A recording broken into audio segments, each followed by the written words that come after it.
européenne.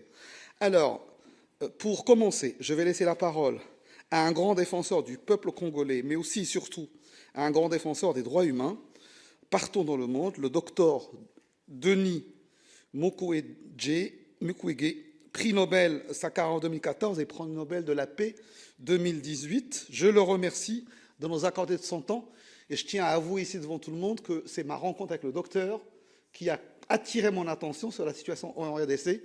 Et je pense que si cette rencontre n'avait pas eu lieu, j'aurais été plus en retard que ce que je l'étais sur ce dossier. Allez-y, docteur, et merci de nous consacrer du temps. Merci pour la parole. Mesdames et messieurs, je vais donner quelques chiffres. 800 000 dollars américains, c'est les revenus mensuels générés par le groupe armé M23 grâce à l'exploitation illégale des ressources de la zone minière seulement des Rubaya. 2070 tonnes, c'est le volume de coltan exporté par le Rwanda en 2023, surpassant ainsi la RDC qui a des réserves les plus importantes de la planète, et c'est pour la 5e fois depuis 2014.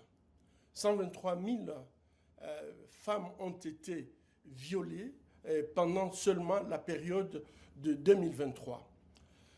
Ces données alarmantes relèvent un système où l'exploitation illégale de nos ressources naturelles finance non seulement la guerre, mais aussi des violences extrêmes, y compris les violences sexuelles systématiques, transformant le corps de nos femmes en champ de bataille. Et donc, plusieurs rapports internationaux confirment que le Rwanda joue depuis de nombreuses années un rôle crucial en tant que plaque tournante pour le transit des minerais extraits illégalement en République démocratique du Congo. Depuis 2023, l'Union européenne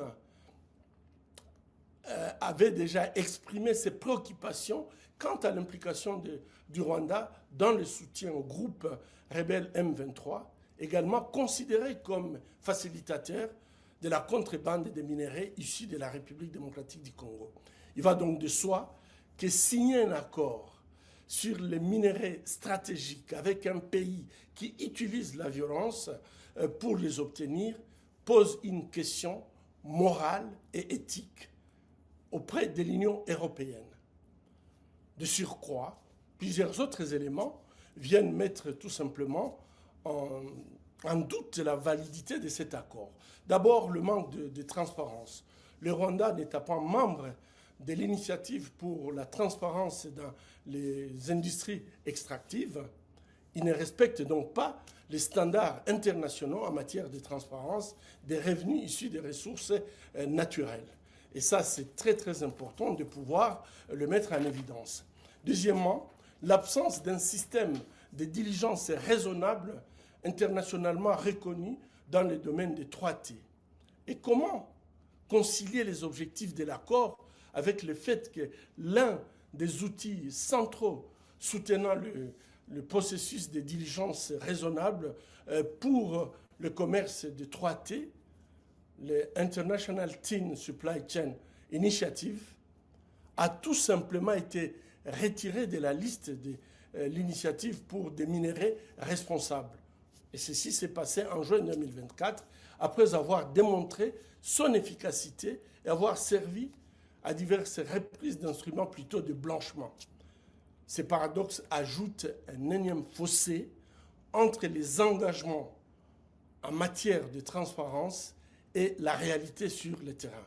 Donc je réitère mon inquiétude déjà exprimée le 21 février 2024 concernant le protocole d'accord entre l'Union européenne et le Rwanda sur les chaînes de valeur soi-disant durables pour les matières premières.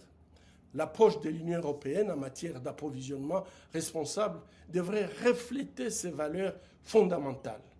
À mon avis, les solutions existent. Il n'y a pas que cette voie par le Rwanda.